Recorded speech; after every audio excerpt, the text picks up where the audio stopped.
EMI म्हणजे काय असतं? चला अगदी सोप्या भाषेत जाणून घेऊयात. ई-एम-आय म्हणजे इक्वेटेड मंथली इन्स्टॉलमेंट असते, जी मराठीत याला आपण मासिक हप्ता असं म्हणतो. आणि समजा जर तुम्ही मोबाईल, बाईक, कार किंवा घर खरेदी करण्यासाठी कर्ज घेतलं असतं, तर ते संपूर्ण पैसे एकाच वेळी भरावे लागत नाहीत. त्याऐवजी दर महिन्याला ठराविक रक्कम तुम्हाला भरावी लागते.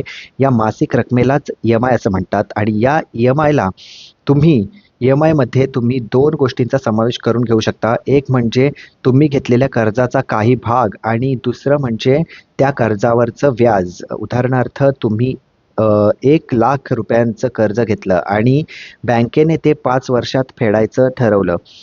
तर दर महिन्याला जो ठरलेला हप्ता तुम्ही भरता तोच तुमचा ई-एम-आय असतो.